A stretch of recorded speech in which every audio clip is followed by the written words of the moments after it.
Hello everyone, today's topic is Shankara's Advait Vedant, Theory of Word, Shankaracharya ji का अद्वैत वेदांत, जगत की अवधारणा।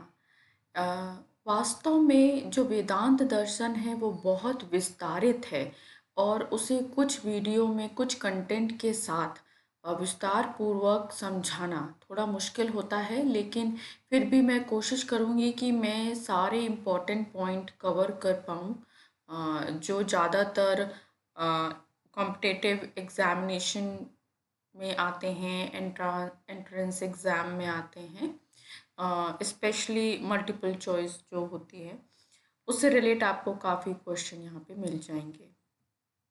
सो अद्वैत वेदांत की जब हम बात करते हैं तो जो उसके कोर आइडिया है, सबसे पहले कि किन चीज़ों पे फोकस किया गया है वो कुछ इस तरह है। फर्स्ट इज जगत मिथ्या।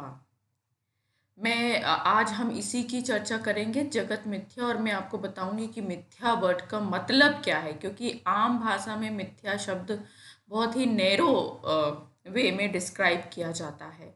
The world has no separate existence apart from Brahman, ये इस कॉन्सेप्ट के अंदर हम पढ़ेंगे। देन अहम ब्रह्मास्मि। अहम ब्रह्मास्मि एक महावाक्य है, वेदों में वर्णित महावाक्य है, और इसका मतलब है the individual self is not different from Brahman. I am Brahman.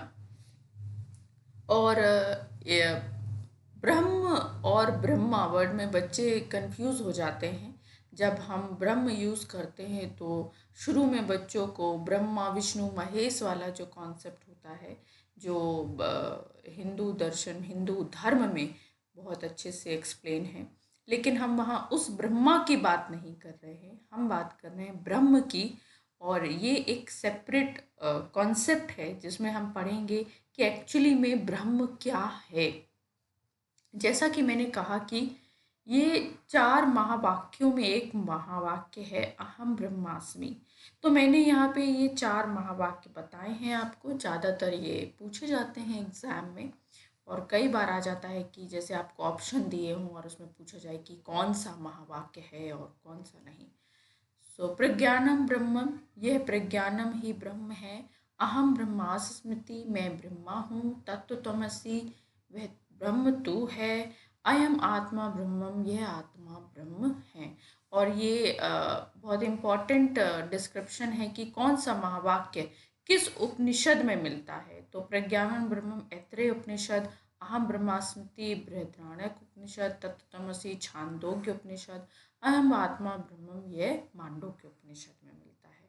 और इसके साथ मैंने वेद भी लिखे हैं।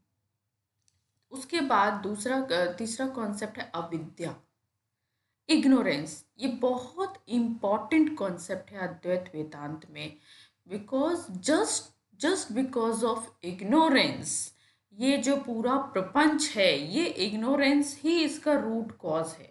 तो ये जो हमें प्लुरैलिटी दिखती है, डुअलिटी दिखती है, ये इग्नोरेंस की वजह से। तो इसको जानना बहुत ज़रूरी है।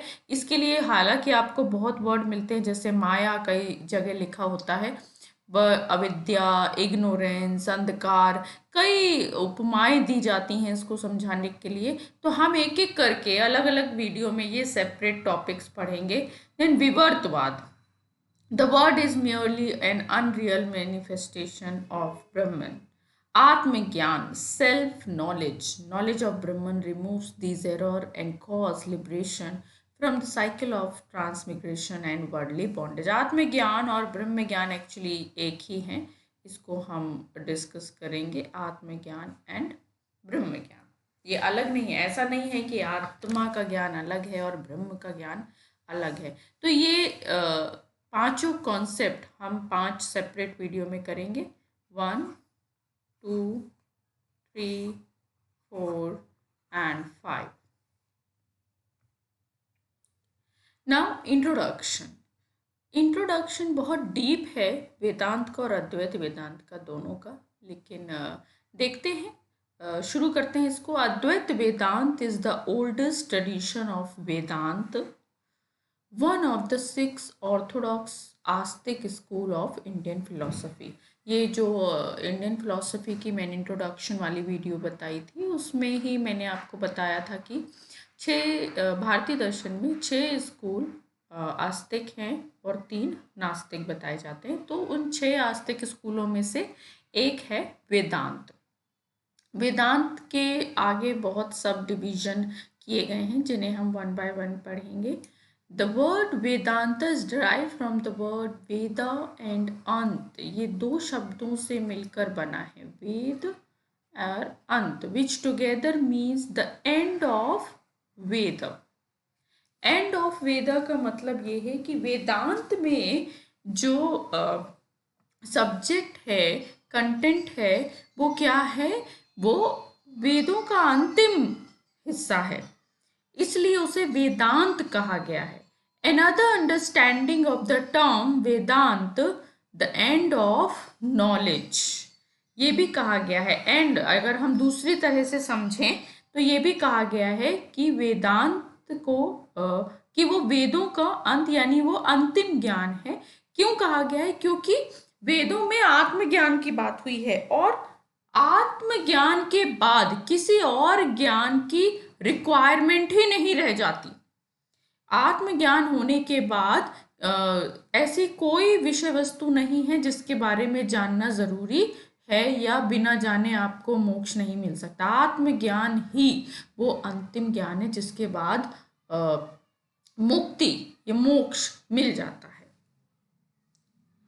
प्रस्थानत्रयी, वेदांत दर्शन का आधार एक तरह से प्रस्थानत्रयी है।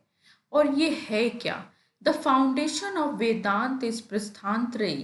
प्रस्थानत्रयी के अंदर 3 बुक्स या 3 महत्वपूर्ण एस्पेक्ट हैं जिसके बिना वेदांत दर्शन की नींव नहीं डाली जा सकती थी। और वो 3 क्या हैं?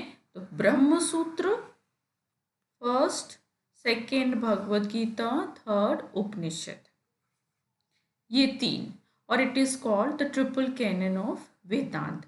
Now one by one we will discuss the importance of these literature. First, Upanishad. Upanishad known as Upadesha Prasthana, इंजक्टिव text and श्रुति प्रस्थान। उपनिषद को इन नामों से जाना जाता है। देन ब्रह्म सूत्र नोन एज सूत्र प्रस्थान और न्याय प्रस्थान और युक्ति प्रस्थान। ये जो नाम है ना, ये आपको बहुत कम जगह जानने को मिलते हैं और जब बहुत डीप क्वेश्चंस आते हैं तो इसी तरह के क्वेश्चन आते हैं कि ब्रह्म सूत्र को किस प्रस्थान के नाम से जाना जाता है। तो ये आपको पता होना चाहिए, सूत्र, न्याय और युक्ति। तो भगवद गीता नोन एज साधन प्रस्थान एंड द स्मृति प्रस्थान। तो ये एक इम्पॉर्टेंट डिस्क्रिप्शन है।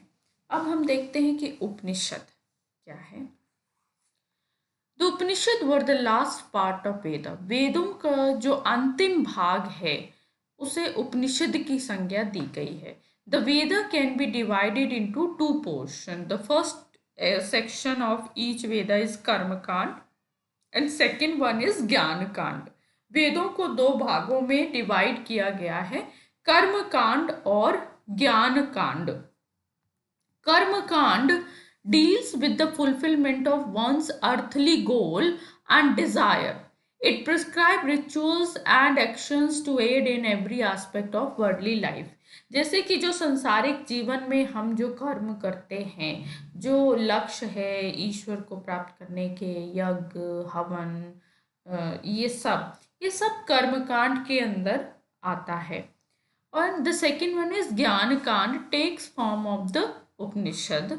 The word Upanishad means, jnana kanda क्या है कि जहाँ पे कर्म कांड की अपेक्षा ज्ञान पर, कर्मों को ना करने के उपदेश देकर ज्ञान पर फोकस किया गया। मतलब देखिए, हमारा वेदों का जो एम है वो है मोक्ष प्राप्त करना, ठीक है।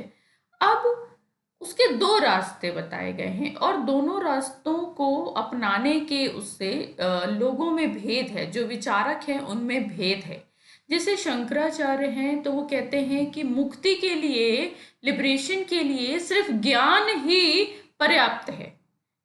The self knowledge is sufficient for liberation. On the other side, according to Ramanujacharya, the karma kand is very necessary step for liberation. So, इस तरह से लोगों में ज्ञान कांड और कर्म कांड को लेकर उनके विचारों में भेद है। The word Upanishad means sitting at the foot of, in case a teacher of Vedantic knowledge. ऐसा माना जाता है कि उपनिषद शब्द का अर्थ है पास में बैठना। किसके पास में बैठना? जो जिनको वेदों का ज्ञान है, जो गुरु हैं। क्योंकि वो जो वेद हैं उनका ज्ञान इतना गहन है कि आप सिर्फ पढ़कर उन्हें नहीं समझ सकते। उसको समझने के लिए, उसके तात्पर्य को समझने के लिए एक गुरु की आवश्यकता होती है। इसलिए उपनिषद, जो कि वेदों का सारांश है, वेदों का अंत है, उसको गुरु की सहायता से समझा जा सकता है। इसलिए उपनिषद का मतलब है कि पास में बैठना। This knowledge focuses on not on worldly endeavor but spiritual attainment in form of self-realization and liberation. ऐसा नहीं है कि सिर्फ आध्यात्मिकता की ही बात होती है या सिर्फ ईश्वर की बात होती है। उपनिषद में महत्वपूर्ण विषयों को एक तरह से मर्ज किया गया है। उसमें आत्मज्ञान, मोक्ष के साधन, आध्यात्मिकता के चरम सीमा क्या है, वो सब बताया गया है। Brahm. So it is not known with any certainty how many Upanishad exist originally, but 108 are now available to us. वैसे तो उपनिषदों की संख्या को लेकर भी काफ़ी मतभेद है विचारकों में, और सारे उपनिषद हमारे पास अवेलेबल भी नहीं हैं, लेकिन जो कुछ खास अवेलेबल हैं उनकी संख्या 108 बताई जाती है। There are commentaries known as bhashya by Shri Shankara और Shankaracharya on 11th of these. 108 उपनिषदों में 11 उपनिषदों में शंकराचार्य जी ने भाष्य लिखा है, कमेंट्री की है। वो 11 उपनिषद हैं: ईश, केन, कथ, प्रश्न, मुंडका, मांडुक्य, ऐत्रेय, तैत्रेय, छांदोग्य, बृहदारण्यक एंड नृसिंहतापनीय। तो जैसे क्वेश्चन में कभी कभी आता है कि कुछ आपको 4 उपनिषद दे दिए, मिलता है कि कौन से भाष्य लिखा है शंकराचार्य ने, किस उपनिषद में भाष्य लिखा है या किस में नहीं लिखा है, तो आपको यहाँ से भी क्वेश्चन मिल सकता है। ज़्यादातर लोग इसमें कंफ्यूज हो जाते हैं क्योंकि ये उतना नोन उपनिषद नहीं है। ब्रह्मसूत्र, सेकंड है Brahmasutra. This work is attributed to Badarayana. कई जगह आपको वेद व्यास भी लिखा मिलता है, लेकिन ज़्यादातर विचारकों का जो मानना है वो है कि ये बादरायण इनसे संबंधित है। It consist of short aphorism called सूत्र। ये जो ब्रह्म सूत्र है, ये बहुत सारे जो छोटे छोटे, जिनको हम लाइन बोलते हैं, लेकिन उनको एक संज्ञा दी गई है, वो है सूत्र। तो there are in all 555 aphorisms, 555 सूत्र हैं, और वो ब्रह्म के बारे में बताते हैं, इसलिए उसे ब्रह्म सूत्र नाम दिया गया है। The purpose of these aphorism is to explain the statement in Upanishad and to reconcile apparent contradiction. Some scholars were of the opinion that Upanishad is the teaching of monism, and while some people were of the opinion that Upanishad teach dualism. Actually उपनिषद में जो बताया गया है, जो ज्ञान है, तो कई लोग कहते हैं कि उसमें एकवाद की धारणा बताई गई है, कई लोग कहते हैं कि नहीं, उसमें द्वैतवाद की धारणा बताई गई है। तो इसको ख़त्म करते हुए, इस कॉन्ट्रडिक्शन को सुलझाते हुए ब्रह्मसूत्र को रचा गया, ताकि लोगों में ये कन्फ्यूजन ना हो कि उपनिषदों का जो विषय है वो क्या है। Brahma Sutra is also called Vedanta Sutra because the philosophy of Vedanta is derived from Brahma Sutra itself. इसलिए इसको वेदांत सूत्र भी कहते हैं, क्योंकि जो वेदांत दर्शन है वो ब्रह्म सूत्र पर ही आधारित है। अलग अलग आचार्यों ने, जैसे शंकराचार्य, रामानुजाचार्य, माधवाचार्य, सब ने ब्रह्म सूत्र पर कमेंट्री की है और कमेंट्री के साथ उनके अपने विचार भी उसमें प्रस्तुत होते हैं। भगवद गीता, भगवद गीता से तो ज़्यादातर लोग परिचित हैं, क्योंकि ये घरों में भी मिलती है, लोग पढ़ते हैं और इस पे टीवी सीरियल भी बना हुआ है भगवद गीता। और जनरली इसको बहुत पवित्र ग्रंथ माना जाता है। सो भगवद गीता से सभी लोग परिचित हैं, होते हैं ज़्यादातर।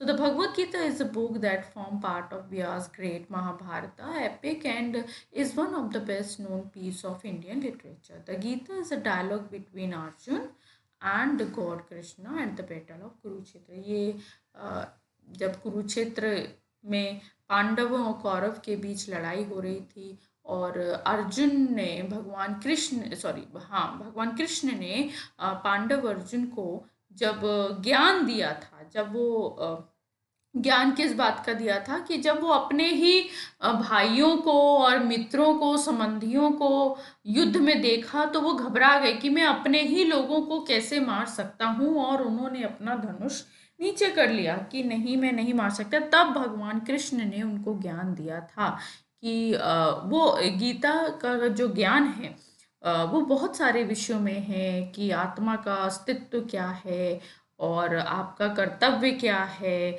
मोक्ष कैसे प्राप्त होता है। कर्तव्य के अलावा आपका किसी चीज़ में कंट्रोल नहीं, ना आप कर्म के फल का कोई कंट्रोल है। इसलिए आपका कर्तव्य है कि आप सिर्फ कर्म कीजिए, फल की चिंता मत कीजिए। तो ये सब गीता का ज्ञान भगवान कृष्ण ने अर्जुन को कुरुक्षेत्र के युद्ध के मैदान में दिया था। तो Gita combines the concept express in Vedas and Upanishad, तो वो उन दोनों को मर्ज भी करती है, इसलिए गीता का बहुत इम्पोर्टेंस है। तो इस तरह ये जो तीन भगवद गीता, उपनिषद और ब्रह्मसूत्र, ये मिलकर प्रस्थान त्रयी कहलाते हैं। अब आते हैं अद्वैत वेदांत।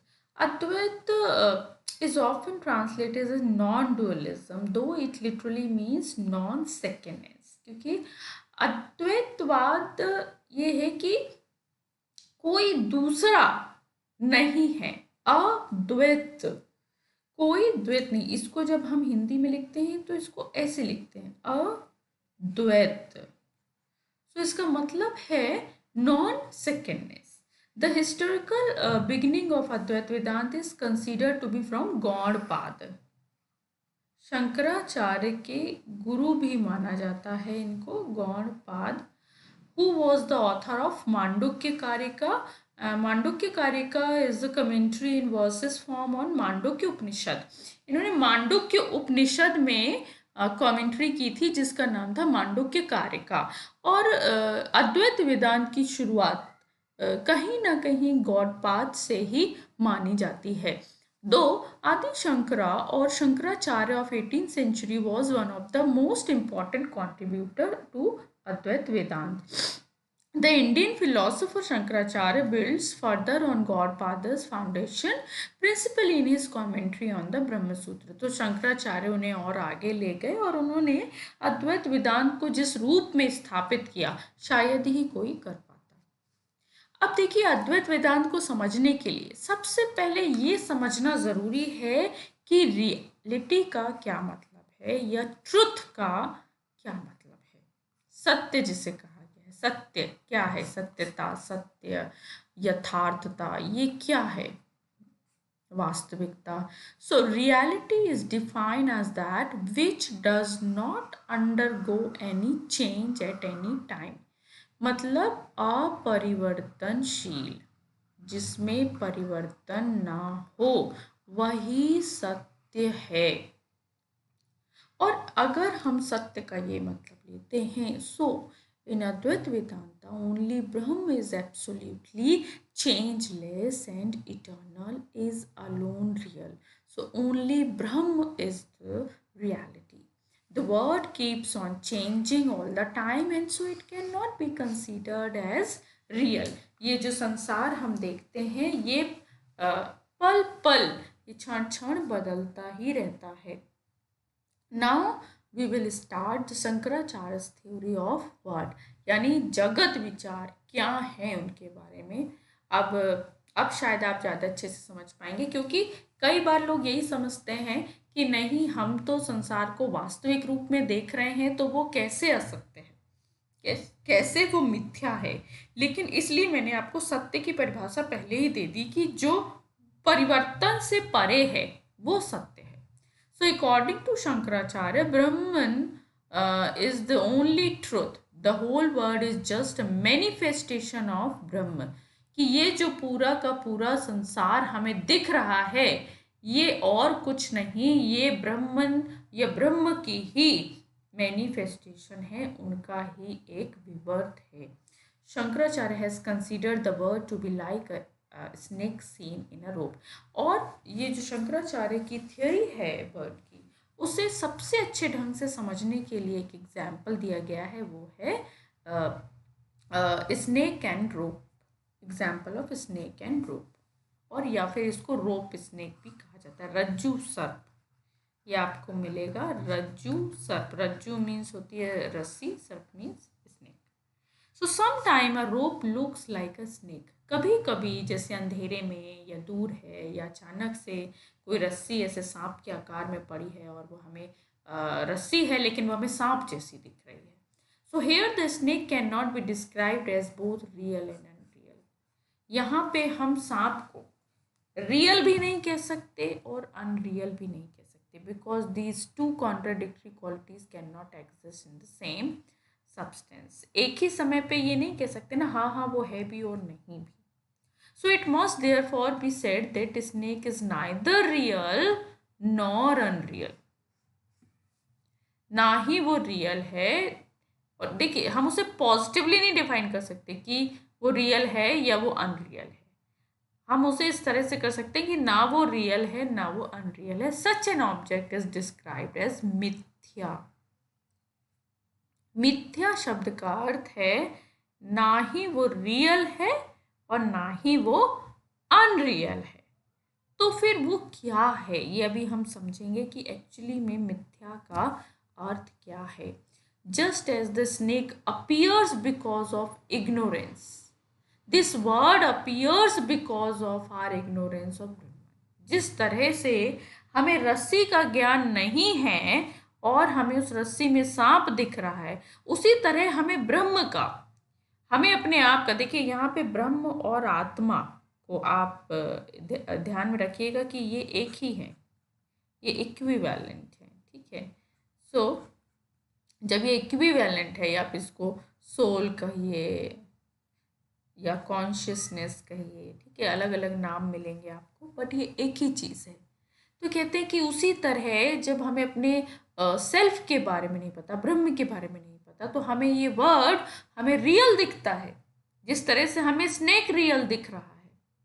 सो दस the world is also neither real nor unreal, it is also मिथ्या.